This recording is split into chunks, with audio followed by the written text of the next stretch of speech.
성경을 바로 알자 시리즈.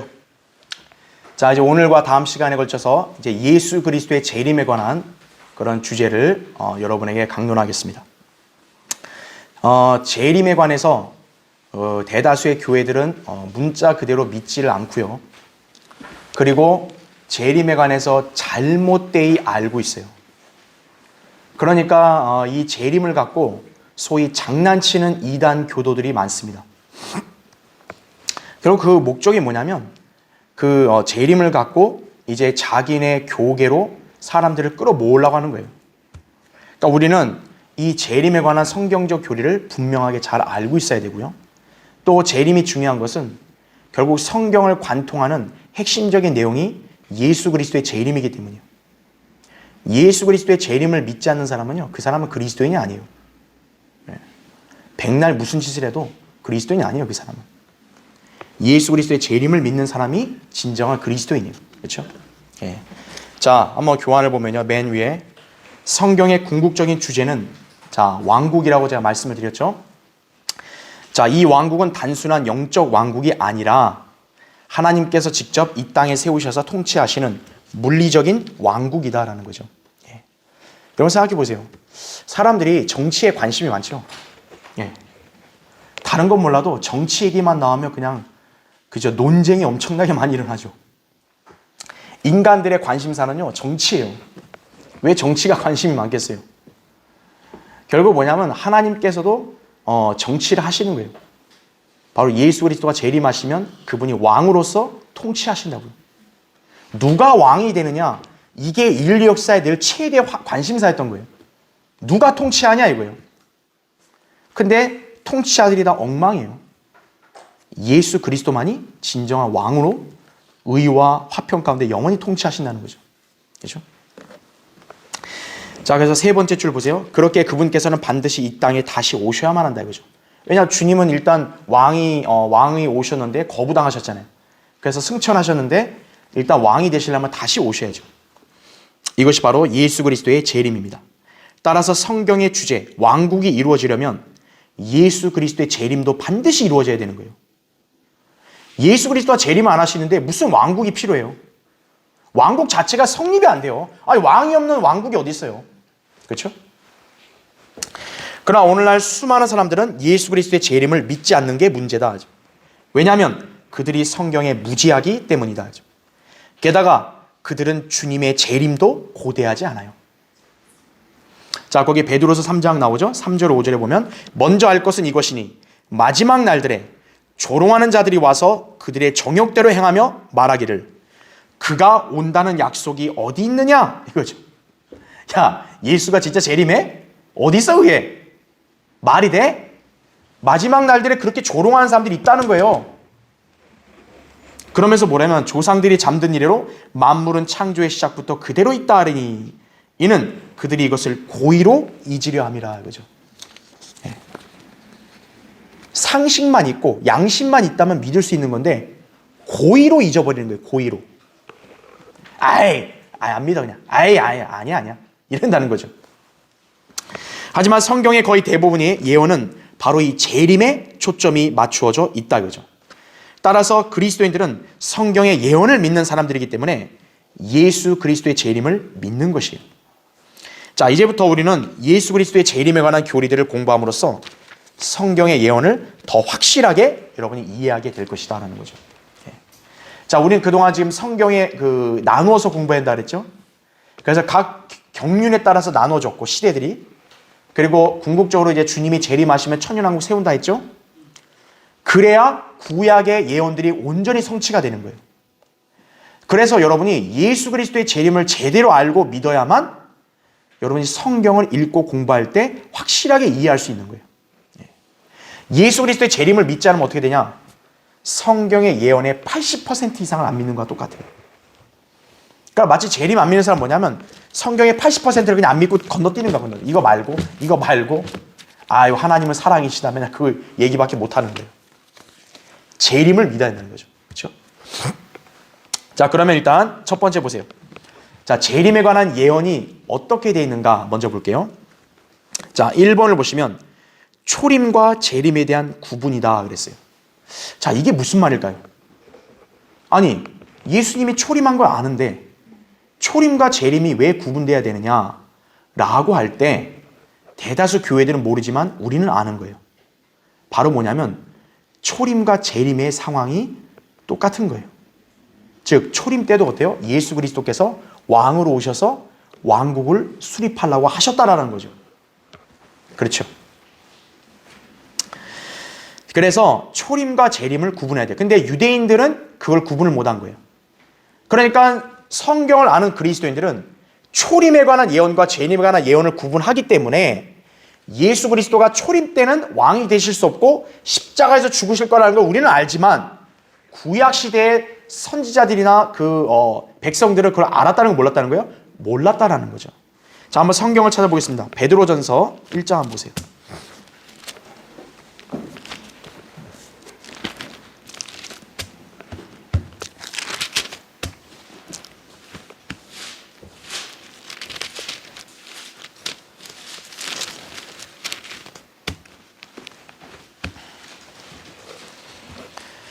자, 베드로전서 1장 10절부터 제가 12절 보시면요.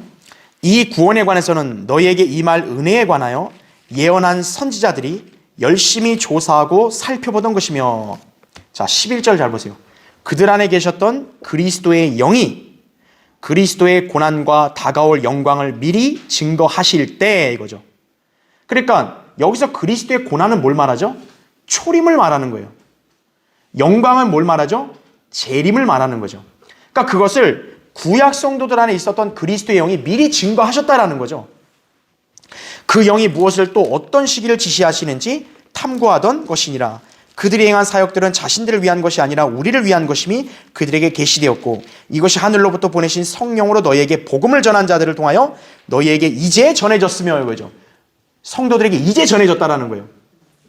천사들도 살펴보기를 간절히 바라는 것이었더라, 이렇게 말씀하죠. 자, 여기서 보면 이제 그 예언을 공부하는 그런 사람들이 어떤 걸 볼 수 있냐면요. 자, 구약 시대가 있었어요. 자, 구약 시대에 이렇게 선지자나 백성들이 있었을 때 이제 신약에 있던 게 예언이 될 거 아니에요, 구약 사람들한테. 그렇죠? 그래서 이 성령님 그리스도의 영께서 이들에게 증거하실 때 뭘 보여줬냐? 그리스도의 고난과 그 다음에 그리스도의 영광을, 이거를 미리 증거하셨다는 거죠.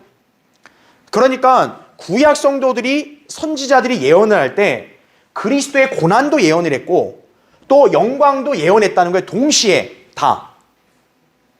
즉 그 말이 뭐냐면 구약 성도들의 입장에서 볼 때는 이거와 이것이 서로 어때요?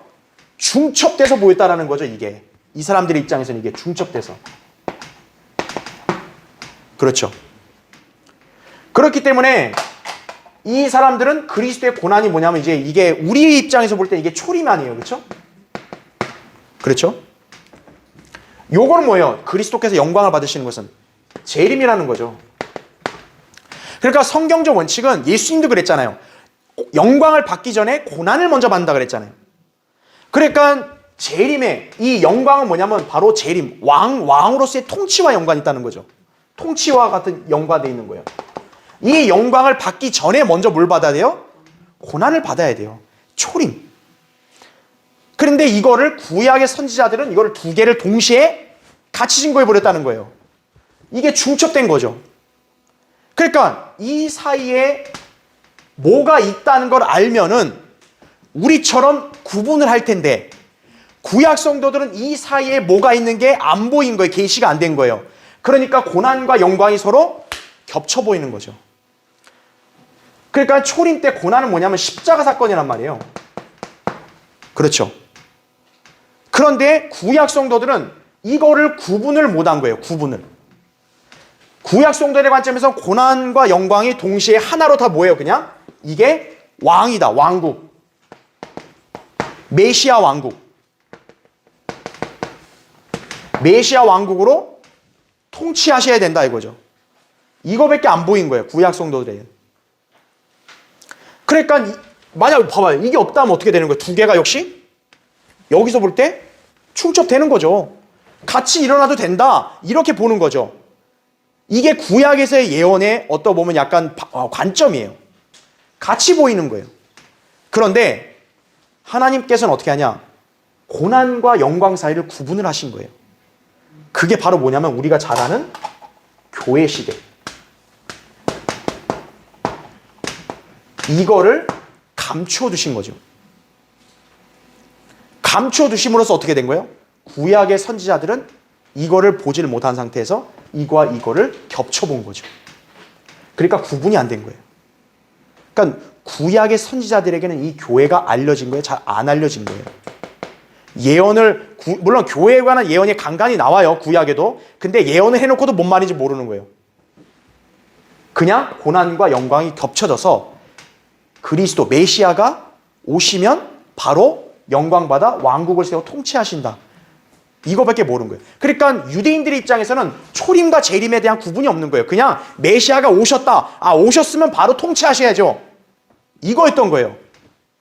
그런데 예수님이 오셨는데 바로 막 영광스럽게 막 군림하고 통치이게 아니라 섬기시고 고난받고 이러니까 이해가 안 되는 거예요. 유대인들 입장에서는. 메시아 맞아 정말? 아니 우리가 로마에게 속박당했으면 지금 당장 로마 깨부수고 우리를 왕국을 강건하게 해야 되는데 이분은 그냥 맨날 그냥 나 이거 기적한 것도 알리지 마라 그러면서 이리저리 다니시고 이상한 거예요. 구약 선지자들이. 바로 뭐냐면 이들은 이 사이를 구분을 못한 거예요. 그래서 이거를 바울이 뭐라 그랬냐? 감추어진 신비라 그런 거예요. 감추어진 신비. 만약에 유대인들이 예수 그리스도를 초림 때 메시아로 영접했다면 이게 바로 가는 거예요. 근데 그들이 거부할 걸 하나님이 미리 아시니까 어때요? 그 사이에 교회 시대를 감추어 놓은 거예요. 그래서 그들이 거부하니까 어떻게 된 거예요? 하나님께서는 이 왕국을 고난과 영광을 구분해서 이 왕의 통치를 연기하시고 그 사이에 교회 시대를 나타나게 하신 거예요. 계시하신 거예요. 그러니까 우리 신약 성도들은 여기서 보니까 이게 구분이 다 되잖아요. 구약 성도들은 여기서 보니까 이게 안 되는 거예요. 그래서 락킹 같은 경우는 이걸 뭐냐면 예언의 산봉우리라고 하는 거예요. 예언의 산봉우리. 이렇게 돼서 이렇게. 그러니까 여기서 보니까 골짜기 사이에 교회가 있으니까 이게 산봉우리로 이렇게 보면 이게 보여요? 안 보여요? 안 보이고 두 개가 겹쳐 보이잖아요. 그러니까 구약 선지자들의 그런 예언을 본 사람들은 어떤 말을 할 수밖에 없는 거예요? 그리스도가 오셨으면 고난을 받아도 무조건 통치하셔야 된다 이거예요. 신약 성도들은 구분이 되는 거예요. 왜냐? 바로 교회 시대에 관한 계시가 우리에게 알려졌기 때문에 구분이 되는 거예요. 그래서 우리가 구약 성경의 예언을 공부할 때도 어때요? 이 사람들은 초림과 재림을 구분을 못하지만 우리는 구약의 예언들 가운데서도 어떤 건 초림, 어떤 건 재림 이거를 우리는 나누어서 볼 수 있다는 거예요. 그게 다른 점이죠. 자, 밑에 괄호 1번 보세요. 하나님께서 이 교회 시대에 관한 계시를 바울에게 알려주신 거예요. 그래서 거기 에베소서 3장 거기 2절 5절 제가 표시해놨죠. 과연 너희를 위하여 내게 주신 하나님의 은혜의 경륜을 너희가 들었을진데 그랬죠. 여기서 경륜이라는 건 나눠준다는 거예요. 그렇죠? 이것은 그분이 계시로 내게 신비를 알게 하신 것이며 그것이 성령으로 그의 거룩한 사도들과 선지자들에게 지금 계시된 것처럼 다른 시대들에서는 사람들의 아들들에게 알려지지 뭐예요? 아니하였다 이거죠. 아하. 다른 시대에서는 이 교회에 관한 신비가 알려지지가 않았다라는 거죠. 그러니까 구약의 선지자들은 고난과 영광을 동시에 그냥 보는 거예요. 그냥. 그러니까 메시아가 오면 무조건 통치 이거밖에 모르는 거예요. 구분이 있는 건데. 자, 괄호 2번. 주님께서는 무엇보다 유대인들을 중심으로 계획을 실현하시려고 했다죠. 그래서 그들이 예수님의 초림 때 이분을 믿었다면 교회 시대는 존재하지 않고 바로 왕국을 세우셨을 것이다 이거죠. 그러나 그들이 민족적으로 거부하자 하나님께서 마침내 교회 시대를 펼치신 것이다 이거죠. 자, 두 번째 보세요. 그래서 초림과 재림은 단순히 구별된 사건이 아니라 연속적으로 일어날 수도 있었다라는 거죠. 그렇게 구약의 많은 예언들에서는 초림과 재림이 섞여 있는 말씀들이 존재하는 것이다 라는 거죠.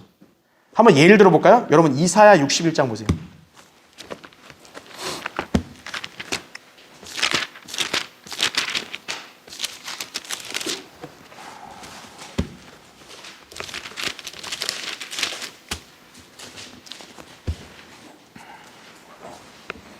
자, 이사야 61장 1절 2절 보면요. 주 하나님의 영이 내게 임하셨으니 이는 주께서 내게 기름을 부으사 온유한 자에게 기쁜 소식들을 전파하게 하셨습니다. 그가 나를 보내심은 마음이 상한 사람들을 싸매고 포로된 자에게 자유를, 갇힌 자에게 감옥이 열림을 선포하며. 자, 여러분이 지금 1절을 보면 굉장히 내용이 좋죠? 그렇죠? 하나님께서 보내신 예수 그리스도, 기름 부음 받은 메시아 예수 그리스도께서 복음을 전파하고 마음이 상한 사람을 치유하고 자유를 선포하고. 너무 좋아요. 자, 2절을 보세요. 주의 기뻐 받으시는 해를 선포하고 그랬죠? 거기다가 콤마 치고 뭐라 그래요? 우리 하나님의 뭐래요? 복수의 날을 선포하고. 자, 갑자기 기쁨에 관련된 얘기를 하다가 콤마를 치고 복수의 날을 선포한다 그래요. 그러면 이 예언이 단번에 이루어져야 되냐 이거예요. 근데 그게 아니에요. 여러분 여기 껴놓으시고 손으로다가 껴놓고 누가복음 보세요. 누가복음 4장. 자, 이걸 손으로 껴놓으시고 여러분 누가복음 4장 거기 18절 한번 보세요.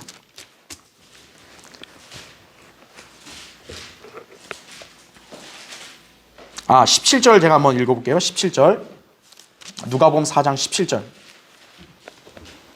자, 예수님이 지금 나사렛 회당에 와서 설교를 하시는데 거기 17절 보면 선지자 이사야의 책을 들이니 그 책을 펴시고 이같이 기록된 부분을 찾으시더라 이거죠. 자, 이사야 책에서 지금 예수님이 읽은 건데 잘 보세요. 예수님이 어떻게 했는가? 18절.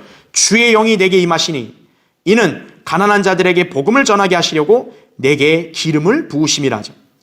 그가 나를 보내셨으니 이는 마음이 상한 자를 치유케 하시며 포로들에게 구원을 선포하고 눈먼 자를 보게 하고 짓밟힌 자들을 해방시켜주고 주의 기뻐 받으시는 해를 전파하게 하심이라 라고 하시고 책을 덮으셨죠. 갑자기.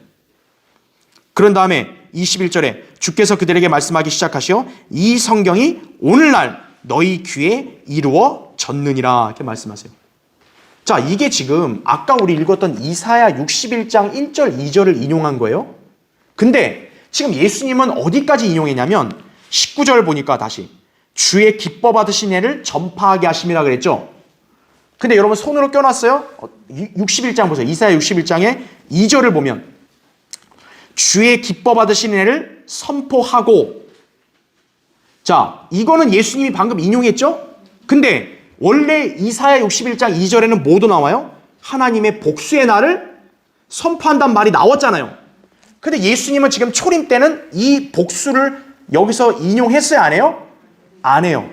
그런 다음에 본인이 읽은 것까지만 이 성경이 너희에게 이루어졌다. 이렇게 말하고 있어요.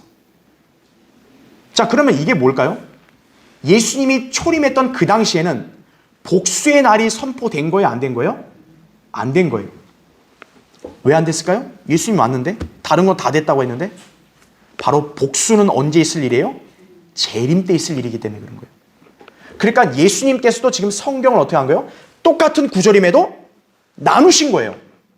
이것까지는 초림, 내가 지금 왔을 때 해당되는 건데 이거는 아니다는 거죠. 그러니까 아니니까 예수님이 그거는 안 읽으신 거예요. 일부러. 책을 덮어버리신 거예요. 여기까지만 이루어졌다. 그렇게 한 거죠. 그러니까 만약에 구약시대의 예언에 대해서 아주 명석한, 그렇죠, 일각에 있는 사람이 만약 봤다면 질문했어야 되는 거예요. 여기 이사야 61장 2절에는 복수의 날도 선포하는데 왜 이거는 예수님 안 읽습니까? 이렇게 얘기했어야 되는데 유대인들은 그걸 알아요? 몰라요? 모르는 거예요. 우리는 어떤 거예요? 구분을 하는 거예요. 성경의 동일한 구절 안에도 어때요? 어떤 건 초림에 대한 예언, 어떤 건 재림에 대한 예언, 이거를 우리가 나누는 거예요. 그랬어요. 구분이 되어 있는 거예요.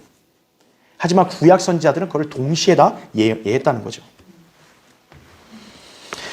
그래서 재림을 예언했다가도 초림 때 예언이 나타나기도 하는 거예요. 재림을 얘기했다가 또 다음 절에는 갑자기 초림 예언이 나와요. 바로 그게 왜 그러냐면 구약 선지자들에게는 이게 구분이 없이 동시에 나타났으니까 순서가 없어요. 그래서 영광도 얘기했다가 메시아가 고난받는 것도 얘기했다가 이렇게 나온다고요. 바로 구약 성도들의 한계였다고요. 우리는 구분이 되는 거예요. 저 사이의 공백을 우리가 아니까. 교회를 아니까. 그렇죠? 자, 그래서 구약에서 예수 그리스도 메시아가 통치하신다는 예언이 이루어지려면 초림 갖고는 안 된다는 거예요. 그래서 예수 그리스도는 재림을 하셔야만 구약의 예언도 다 성취가 될 수 있는 거예요. 그래서 재림을 거부하게 되면 어떻게 돼요? 성경 80%를 거부한 거와 똑같은 거예요. 자, 2번 보세요. 예수 그리스도의 중보사역에 따른 초림과 재림의 구분 그랬어요. 자, 이건 뭐냐면 예수님은 세 가지 직분을 가지고 계셨어요. 여러분 잘 아시죠? 예수님은 어떤 직분이에요? 선지자, 제사장, 왕이시다는 거죠. 자, 그것을 무엇으로 보여주셨냐면 마태복음 2장 16절에 보면 그 동방의 현자들이 예수님을 찾아왔잖아요. 그때 예수님을 경배할 때 이 현자들이 황금, 유양, 몰약을 바쳤어요. 바로 그게 뭐냐면 예수님의 세 가지 직분을 암시하는 거예요. 황금은 왕을 상징하는 거죠. 왜냐하면 금은 신성이니까. 유양은 제사장을 상징하죠. 제사 지낼 때 쓰는 거니까. 몰약, 죽음과 연관이 있죠. 선지자의 사역이죠. 즉 예수 그리스도는 초림 때는 어때요? 선지자로서 이 땅에서 말씀을 전파하시고 죄인들을 대신하여 죽으시는 거고, 현재는 뭐예요? 대제사장으로서 하늘에서 중보하고 계시는 거고, 미래는 어때요? 내려오시면 왕으로서 직분을 수행하신다라는 거죠. 자, 우리는 여기 예수 그리스도의 이 직분을 통해서 바로 재림도 알 수 있는 거예요.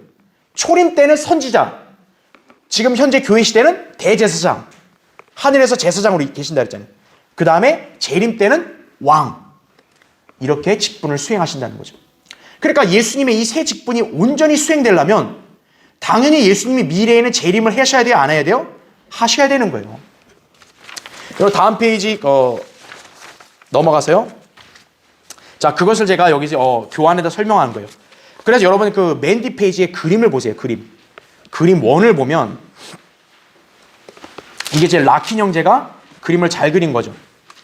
즉 초림 때는 어때요? 선지자로서 예수 그리스도가 오셨다라고 그 그림에 나오죠. 그렇죠? 예. 그런데 이 초림 때 오셨는데 그 바로 교회 예수님이 거부당하니까 왕국이 연기가 돼 버렸죠. 교회 시대가 중간에 딱 드러났죠. 그래서 교회 시대에는 예수님이 승천했기 때문에 하늘에서 뭐로 계시는 거예요? 대제사장으로 계시는 거죠. 히브리서에 바로 정확히 그 말씀이 나온 거죠. 근데 이제 교회 시대가 끝나고 예수님이 재림할 때 바로 뭐로 재림해요? 왕으로서 재림을 한다 이거죠. 그러니까 예수님이 이 땅에 재림하시면 왕으로 오신 거기 때문에 당연히 뭘 해야 돼요? 왕으로서 통치를 하셔야 되는 거예요. 그래서 세워진 게 바로 천년왕국인 거죠. 우리가 잘 아는. 그렇기 때문에 예수님은 2번 오시는 거예요. 초림 때 한 번 오셨고 또 재림 때 다시 한번 이 땅에 한 번 더 오시는 거죠. 그렇죠? 자, 이제 페이지 넘겨보시면요. 2번째. 자, 그러면 이제 재림에 대한 구분을 알겠어요. 그러면 재림은 과연 사실이냐? 사실이다라는 거죠. 왜 그런지 보세요. 1번. 예수 그리스도의 재림에 대한 증거들이 매우 많아요. 첫 번째는 예수님 자신이 증거하셨어요. 요한복음 14장 1절부터 3절에 보면 예수님이 내가 다시 와서 처소를 마련하면 다시 와서 그랬단 말이죠. 그 다음에 마태복음 16장에도 보면 인자가 자기 영광의 보좌에 앉으려고 오신다는 말씀을 하죠. 그렇죠? 두 번째는 천상의 존재들이 예수님이 다시 오실 걸 증거했어요. 사도행전 1장에 예수님이 승천하실 때 갈릴리 사람들이 쳐다보고 있으니까 하늘에 두 사람이 그랬죠. 너희 갈릴리 사람들아 어찌하여 하늘을 쳐다보냐? 너희가 보고 있는 이 예수님은 바로 너희가 본 그대로 다시 오신다 그랬죠. 천상에서도 증거한 거예요. 세 번째는 사도들이 증거를 합니다. 우리가 잘 아는 바울, 빌립보서 3장 20절 21절에 증거했죠. 그 다음에 사도 야고보, 야고보서 5장 7절에 또 증거했죠. 그 다음에 사도 베드로, 베드로서 1장 16절에 유다서 14절에 그 다음에 사도 요한일서 2장 28절에 다 증거했다고요. 다시 오신다고. 네 번째는 주의 만찬의 증거예요. 오늘 우리가 아는 주의 만찬. 고린도서 11장 26절에 그분이 오실 때까지 주의 죽으심을 선포하라 그랬죠. 자, 다섯 번째 보면 예수님께서 재림하시면, 자, 예수님이 재림할 때는 과연 어떤 상태겠어요? 부활하셨을 때 그 몸 상태로 다시 오시는 거예요. 영적으로 오시는 거나 무슨 갑자기 추상적으로 이게 아니라 문자적으로 물리적인 그때 부활하신 몸을 입고 지상에 계셨잖아요. 그때처럼 본 그대로 다시 오신다라는 거죠. 예수님이 그 영광스러운 몸 상태는 언제 시연을 해주셨냐면 변형산 사건 때 한번 보여주셨어요. 재림 때 예수님이 어떤 모습일지 막 해처럼 빛난다 그랬죠. 변형산 때. 그때 양옆에 있던 사람이 누구예요? 모세와 엘리야였죠. 또 그 밑에서 산에 있던 제자들이 누구였어요? 베드로, 야고보, 요한이었죠. 공교롭게도 이 인물들은 모두 재림과 밀접한 연관이 있는 인물들이다라는 거죠. 예. 자, 나중에 한번 그걸 다시 또 얘기할 기회가 있을 거예요. 자, 그래서 재림은 이런 여러 가지 증거가 있는데 예수님이 나 안 오는데? 그럼 어떻게 된 거예요? 하나님의 증거가 거짓말로다 그렇게 판명되는 거니까 그건 안 되죠. 반드시 오시는 거예요. 자, 2번 그리스도의 재림에 관한 이론 그랬어요. 자, 그리스도인이라고 하면서 재림을 믿는다고 하는데 재림의 방법과 시기를 잘못되게 아는 사람들이 있어요. 자, 그거는 이제 여기 라킨 형제님이 예를 든 건데 그러니까 참고하시면 돼요. 제가 간단히 설명할게요. 어떤 사람은 이런 얘기를 해요. 아, 예수님의 재림은 영적인 거다. 오순절에 이미 성취됐다. 이렇게 얘기하는 거예요. 아니, 오순절에 강림하신 분은 누구예요? 예수님이 아니라 성령님이시죠. 요한복음 16장 7절에도 예수님 뭐라 그랬어요? 내가 가야 성령님이 오신다 그랬잖아요. 그러니까 성령님과 예수님은 동시에 계신 게 아니라는 거예요. 그렇기 때문에 오순절 날에 예수님이 재림했다는 것은 그건 거짓말이죠. 두 번째, 죄인의 회개가 주님의 재림이다라고 주장하는 사람이 있어요. 아니, 죄인이 회개하면 예수님이 나타난다 이거죠. 아니죠. 죄인이 회개했다는 건 뭐예요? 자기가 예수님께 간 거지 예수님이 그 사람한테 온 게 아니죠. 잘못된 거죠. 세 번째, 죽음이 재림이라고 한 주장하는 사람이 있어요. 아니, 죽는 사람이 얼마나 많은데 그럼 예수님은 도대체 몇 번 왔다 갔다 해야 되는 거예요? 맨날 하루에. 성경에서 죽음은 오히려 뭐로 표현합니까? 떠나는 걸로 표현해요. 고린도서 5장 6절 8절 보면 바울이 뭐래요? 자기가 죽는 것을 몸에서 떠난다 그래요. 주님이 오시는 게 아니라 성도가 떠나는 거죠. 하나님께로 가는 거죠. 네 번째, AD 70년에 로마가 예루살렘을 파괴시킨 게 주의 재림이래요. 아니, 예수님이 재림하는 목적이 다 때려 부시려고 재림하시는 거예요? 예루살렘 때려 부시려고 재림하는 거예요? 예루살렘을 통해서 다시 어때요? 천년왕국을 세우려고 오시는 거죠. 이게 잘못된 거라는 거죠. 그러니까 이런 게 왜 이런 말이 나오냐면 후천년주의, 무천년주의 때문에 그러는 거예요. 즉 하나님이 이스라엘 완전히 끝내버리시고 이제는 이스라엘이 아니라 하나님이 누구를 상대한다는 거예요? 교회를 상대한다고 거짓말하려고 이런 걸 만든 거예요. 이스라엘 회복은 없다 이거예요. 이제 교회가 이제 최고다 이거죠. 그럼 어떤 교회가 최고죠? 자기들마다 달라. 카톨릭, 개신교, 성공회 다 달라요. 다. 자기네예요 전부 다. 말이 안 되죠. 다섯 번째, 자 이것도 웃긴 거죠. 기독교 확산이 주님의 재림이라는 주장이에요. 그래서 교회들을 무진장이 세워대는 거예요 전부 다. 편의점 못지않게 세우는 거예요 교회들을 다. 그렇게 확산돼야 예수님이 재림했다라는 거죠. 자 생각해 보세요. 기독교 확산이 갑자기 이루어져요? 아니죠. 하지만 성경에 따르면 예수님의 재림은 어떻게 된대요? 갑작스럽게 이루어지는 거예요. 마치 아이벤 여인에게 진통이 오듯 갑자기 진통이 오잖아요. 예기치 않게 오는 거예요. 그리고 그 밤에 뭐라 그래요? 주의 날이 도둑같이 온다 그러죠. 도둑같이. 근데 기독교 확산이 도둑같이 돼요? 아니라는 거죠. 이런 것들이 다 잘못된 이론이다 보시면 됩니다. 자, 세 번째, 재림의 시기는 언제냐? 라고 할 때는요. 자, 여러분이 그 사도행전 한번 찾아보세요. 사도행전 1장 한번 보세요.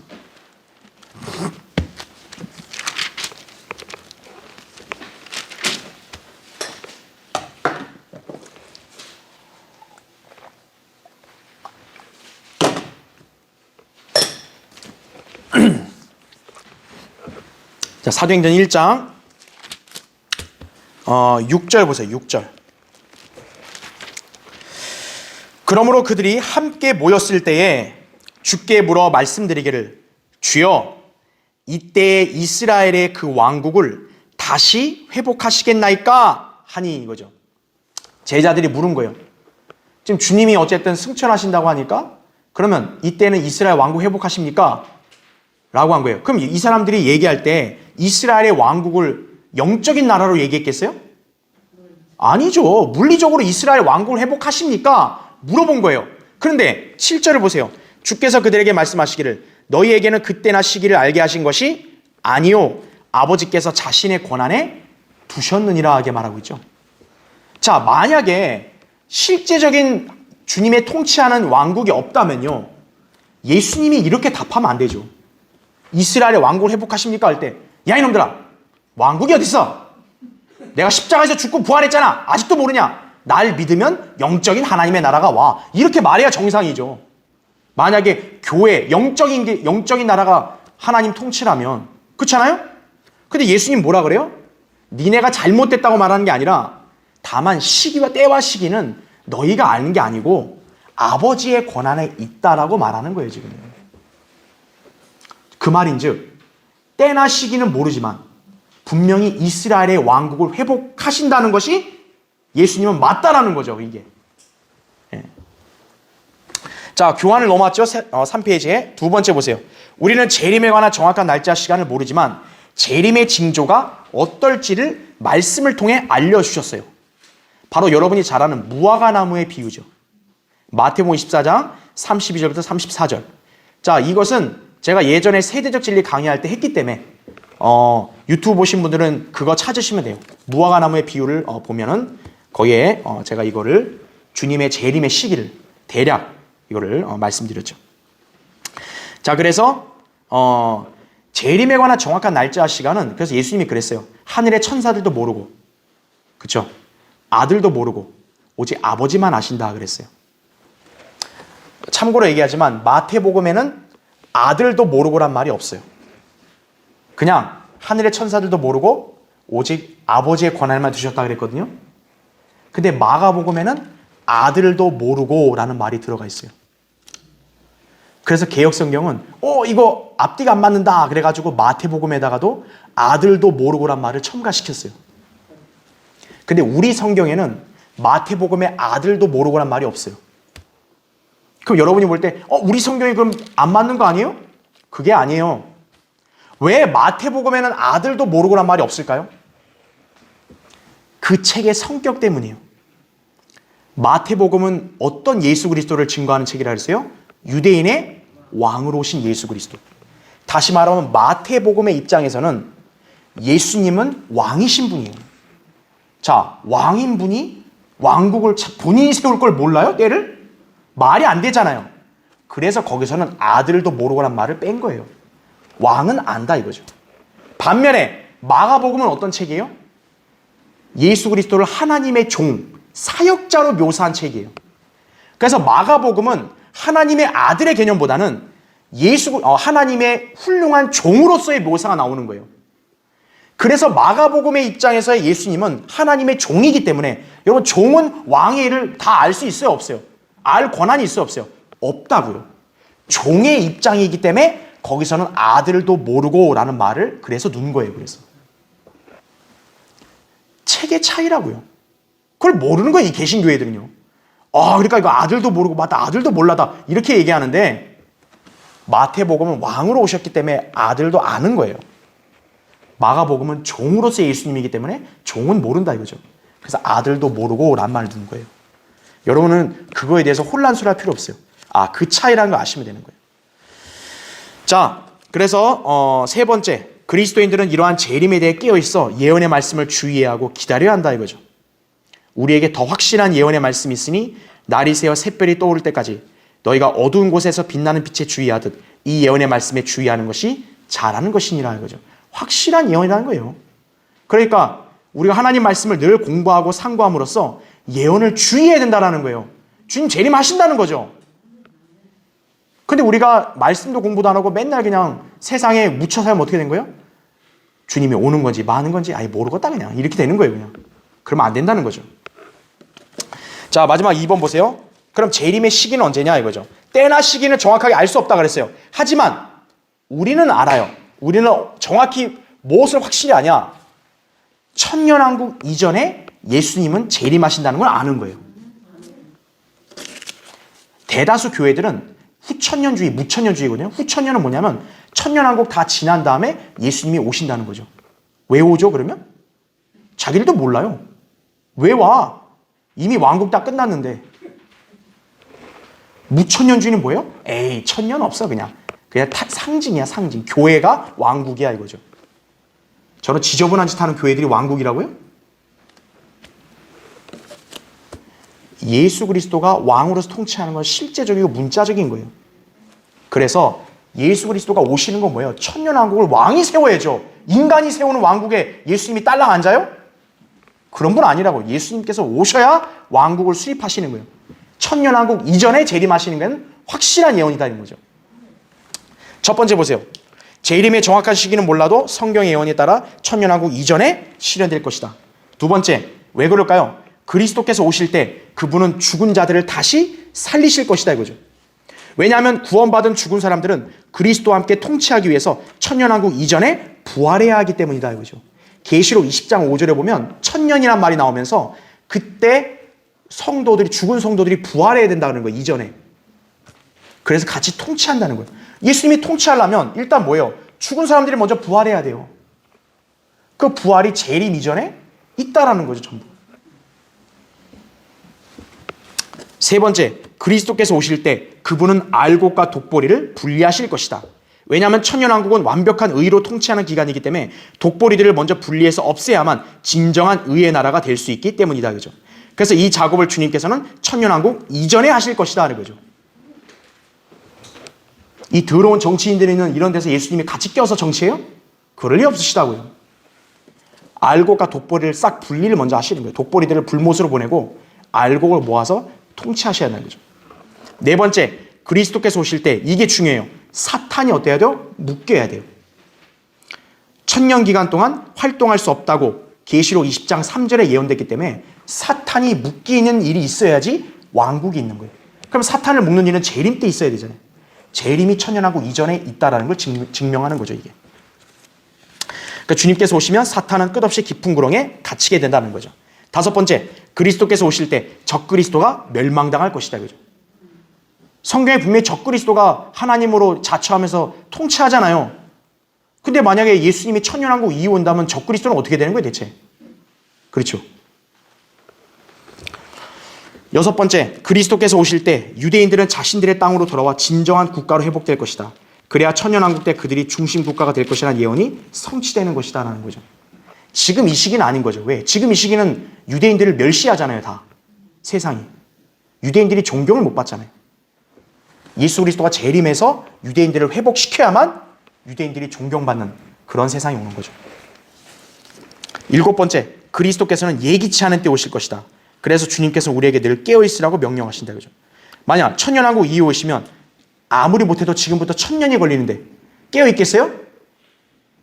우린 1년도 못 깨어있는데 앞으로 지금 오늘부터 해서 예수님이 1000년 뒤에 오신대요. 여러분 어때요? 김새는 거죠. 1000년? 내 연수도 지금 20년 더, 20, 30년 더 살까 말까 하는데 1000년? 깨어있지를 못하는 거예요. 천년왕국 전에 오신다는 거죠. 그래서 결론적으로 예수 그리스도의 재림은 반드시 성취될 확실한 예언의 말씀이다라는 거죠. 영적으로 오셨다거나 과거의 역사적인 게 아니라는 거예요. 주님은 의의 왕, 화평의 왕으로 오셔가지고 이 세상을 새롭게 하시고 그분이 영광 가운데서 영원히 통치하실 것이다. 그죠? 우리는 그 영광에 같이 참여하는 그리스도와 함께한 공동 상속자들임을 기억하시기 바랍니다. 자, 다음 시간에 더 재림도 하겠습니다.